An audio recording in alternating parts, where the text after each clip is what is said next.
Persidangan di kasus Nikita Mirzani dengan Mail saling bergantian, terdakwa ini menjadi saksi di dalam persidangan dengan durasi yang panjang gitu kan Bang. Terus ada saling ngotot juga kepada jaksa gitu. Itu gimana sih Bang kalau di dalam persidangan? Oke, selamat sore, saya Dr. Firman Chandra, saya advokat dan life teacher Kaprodi di Unma Banten. Proses persidangan hukum acara pidana bila terdakwanya lebih dari satu, itu biasanya akan dikonfrontir.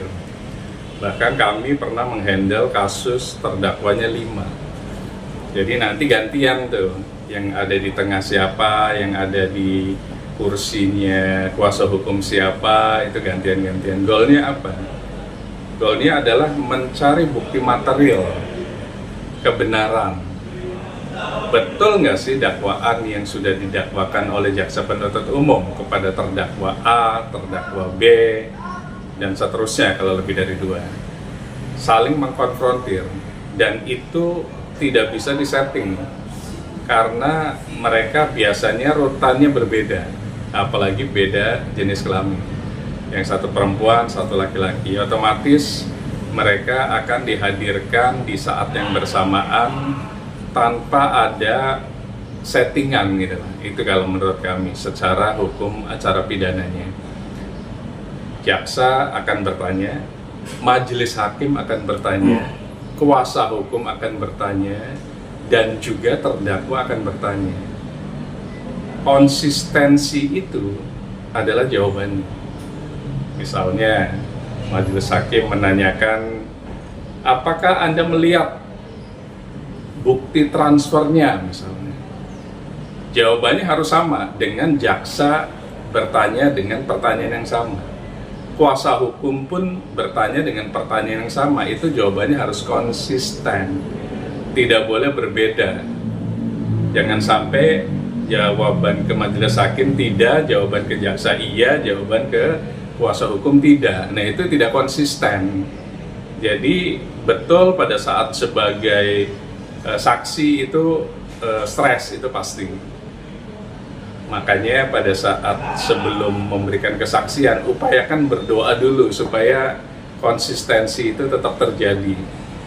Kemudian pasti lawan beratnya adalah jaksa penuntut umum, karena JPU itu dalam proses persidangan itu adalah domitis litus, dia pengendali perkara, karena merekalah yang menginginkan terdakwa itu bersalah sebenarnya di situ.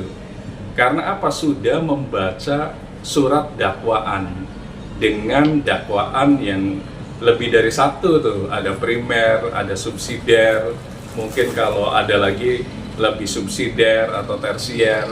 Jadi disitulah kunci dari kuasa hukum untuk bisa mematahkan argumentasi dari jaksa penuntut umum.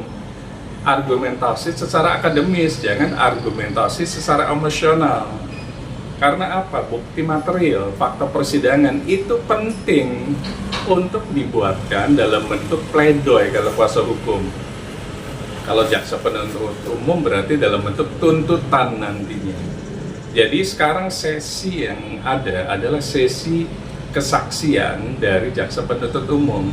Otomatis JPU akan menghadirkan semua saksi-saksi yang sudah di BAP pada saat proses penyidikan di kepolisian. Termasuk nanti ada saksi ahli terakhir biasanya. Jadi semua saksi dihadirkan, baik saksi pelapor, saksi fakta, termasuk saksi dari terdakwa. Nah, di situ konsistensi penting bagi saksi untuk menjawab pertanyaan dari 3 pihak. Majelis hakim, jaksa penuntut umum, dan kuasa hukum. Itu kunci keberhasilan saksi. Bang, soal saksi ya. Jika kuasa hukum terdakwa menghadirkan saksi secara paksa, itu KUHP ini seperti apa, Bang?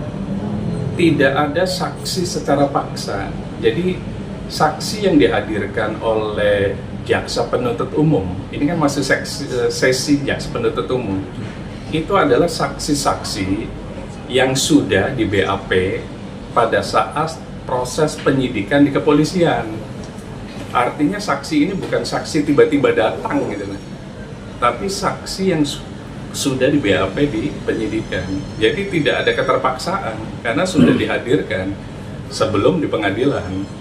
Untuk menentukan seseorang menjadi tersangka itu BAP dulu kan, BAP saksi dulu, baik saksi fakta, saksi pelapor, saksi korban, dan atau saksi ahli kalau diperlukan. Bang, ini kalau kita ngomongin masalah perdebatan di dalam persidangan antara terdakwa dan JPU, ini kan banyak yang belum tahu kalau JPU itu adalah jaksa penuntut umum. Orang awam ini kan belum tahu Bang kalau jaksa penuntut umum tidak mungkin netral seperti yang Abang bilang tadi, karena sudah dituntut untuk menjatuhkan terdakwa seperti itu Bang. Mungkin bisa jelaskan sih Bang peran JPU ini agar orang awam ini tahu, supaya karena pihak NM ini kan maunya JPU itu netral. Makanya maksud saya dijabarkan Bang kalau JPU itu sebenarnya perannya itu seperti apa dalam persidangan seperti yang Abang bilang tadi. Jadi di dalam persidangan itu masing-masing punya tupoksi. Kuasa hukum tupoksinya adalah membela terdakwa. Jaksa penuntut umum adalah menuntut. Hakim adalah memutus. Tidak mungkin jaksa penuntut umum sama pendapatnya dengan kuasa hukum. Karena apa? Bagaimanapun jaksa penuntut umum setelah membuat dakwaan dan dibacakan dakwaan di persidangan itu menginginkan terdakwa sesuai dengan dakwaannya. Jadi dipaksa untuk masuk argumentasi dakwaan yang sudah dibacakan di jaksa penuntut umum tersebut. Dan tidak ada namanya netralitas di situ. Karena masing-masing itu punya kepentingan dari jaksa penuntut umum supaya majelis hakim memutus bersalah terdakwa. Kepentingan dari kuasa hukum tupoksinya agar terdakwa bebas. Dari situ aja udah berbeda tupoksinya. Makanya pada saat kesaksian itulah bukti-bukti material dihidangkan, termasuk bukti surat, bukti transfer, bukti chatting, dan juga saksi. Jadi gunakan, manfaatkan waktunya supaya adu argumentasinya itu saling mematahkan. Bagaimana kuasa hukum bisa mematahkan argumentasi dari jaksa penuntut umum bahwa terdakwa melakukan tindak pidana yang didakwakan, pengancaman, pemerasan, junto undang-undang ITE, junto TPPU. Oh tidak ada TPPU-nya, oh tidak ada. Harusnya begitu kuasa hukum. Karena tidak masuk ke dalam konteks pidana misalnya, oh tidak masuk ke delik tindak pidananya. Tapi JPU kan akan bersikeras, enggak kok. Kami punya alat buktinya dari kepolisian begini. Harusnya terbukti. Jadi masing-masing itu adu argumentasi, tuker tambah intelektual antara JPU dan kuasa hukum dan terdakwanya. Jadi tidak ada netralitas semuanya. Yang netral hanya majelis hakim. Karena majelis hakim yang akan memutus apakah pendapat JPU dalam bentuk tuntutan benar atau pendapat kuasa hukum dalam bentuk pledoi benar. Kalau menurut majelis hakim pendapat pledoi benar, terdakwa bebas. Tapi kalau menurut majelis hakim tuntutan benar, terdakwa pasti bersalah dan dihukum. Terkait peran JPU yang saat perdebatan atau saat saksi memberikan keterangan itu sering memotong dan segala macam dalam persidangan, itu seperti apa Bang? Hal yang wajar atau seperti apa sebenarnya? Yang berhak menstop semua pembicaraan itu hanya majelis hakim. Silakan saja JPU memotong, kuasa hukum memotong. Sepanjang tidak ada arahan dari majelis hakim, stop, lanjutkan, itu masih boleh. Karena yang menjadi penentu dalam persidangan itu adalah majelis hakim, karena mereka marwahnya di sana. Kalau menurut majelis hakim tidak boleh ada penonton, berarti kan keluar semuanya. Yang berhak memutuskan dinamika persidangan itu hanya majelis hakim, bukan kuasa hukum, bukan terdakwa, dan bukan JPU. Kalau majelis hakim diam berarti masih kondusif. Tapi kalau majelis hakim sudah berkata stop, itu jangan diulang pertanyaannya, itu nggak boleh diulang. karena semua mata melihatnya adalah lurus itu ke majelis hakim, bukan ke kiri, ke JPU atau ke kanan, ke kuasa hukum. Jadi majelis hakim kalau diam, ya berarti kondusif. Itu yang harus diperhatikan. Bang, yang menarik perhatian juga di sidang ini itu selalu ada penjagaan yang ketat baik dari polisi maupun dari pihak kejaksaannya sendiri. Ini karena udah menjadi pusat perhatian masyarakat juga atau seperti apa sih? Jadi polisi atau yang kita sebut aparat penegak hukum ini tidak ada hubungannya dengan penyidik. Di kepolisian tuh ada namanya Patwal, ada namanya Brimob, ada namanya Kamnep, Harda, Pitsus, Pindum, kayak gitu-gitu kira-kira. Jadi manakala adanya APH di dalam persidangan, itu pasti request dari majelis hakim atau aparat pengadilan supaya tidak ada hal-hal yang sifatnya di luar kontrol. Jangan sampai masuk obstruction of justice. Jangan sampai membuat gaduh di dalam persidangan. Dan itu wajar sih. Apalagi masing-masing prokon ini kan ada dari pihaknya pelapor, ada juga dari pihaknya terdakwa, ada juga. Jadi sekarang seperti kayak unjuk kontes kekuatan para pendukung gitu. Nah itu mungkin tidak diinginkan oleh majelis hakim. Alat yang digunakan oleh majelis hakim adalah kepolisian, tapi bukan polisi penyidik ya. Mungkin polisi dari Brimob atau mungkin polisi dari Patwal, mungkin polisi dari mana yang memang tugasnya di situ. Jadi polisi yang hadir di sana itu polisi yang tidak mengerti sama sekali konteks dari BAP tahap 2, penyidikan, kemudian sampai ke dakwaan. Dia hanya sifatnya menjaga dan netralitas. Netralnya kepolisian yang ada di pengadilan itu karena permintaan dari pihak pengadilan saja supaya tidak kisruh. Mungkin ya dugaan dari kami. Termasuk ini Bang, termasuk sinyal susah dan di jumper dari.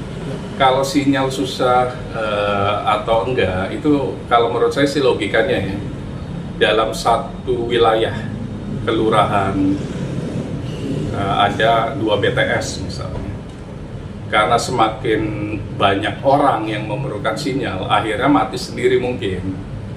Jadi kalau saya sih melihat tidak ada jumper-menjumper lah, mungkin karena over gitu lah. Biasa mungkin satu BTS itu hanya 200 penduduk yang memakai sinyal HP tersebut dari semua all operator ya. Tiba-tiba ada 1000, otomatis kan over BTS tersebut. Jadi saling berebut mencari sinyal mungkin. Nah mungkin dugaannya itu.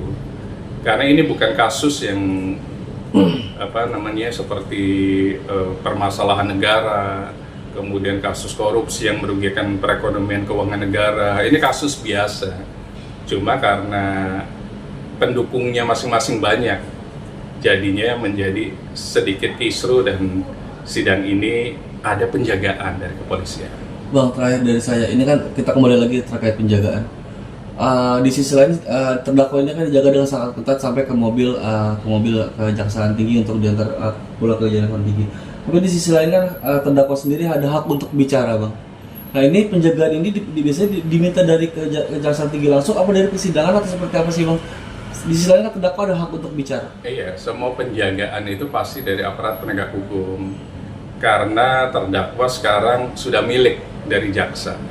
Kalau kemarin kan milik dari kepolisian, ini sekarang milik jaksa. Jaksa juga mungkin melihat faktor keamanan. Kenapa dijaga ketat? Mestinya bersyukur sih. Kalau tiba-tiba terdakwa dilukai oleh orang yang tidak kita kenal, yang disalahkan adalah jaksanya.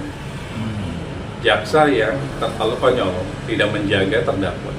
Jadi daripada terjadi hal-hal yang kita nggak tahu, yang akan melukai secara fisik dari terdakwa, akhirnya ditambah mungkin personil dari jaksa. Karena jaksa sendiri ada eksekutor, ada jaksa penyidik, selain jaksa yang kita sebut penuntut umum, jaksa pun terbagi lagi. Jadi bukan JPU saja yang mengawal, tapi ada jaksa-jaksa lainnya termasuk jaksa eksekutor. Goalnya supaya memberikan keamanan bagi terdakwa. Dan bukan hanya kasus ini saja, di kasus lainnya pun ada juga. Jaksa menambah personil aparat penegak hukum supaya terdakwa tidak dijolimi pada saat mau masuk ke mobil, keluar dari mobil, karena kita nggak tahu yang menginterview atau mewawancarai apakah pro atau kontra, kan gitu. Takutnya nanti ada emosional di sana, jaksa yang disalahkan oleh majelis hakim. Iya, soalnya sama Riana Oh iya.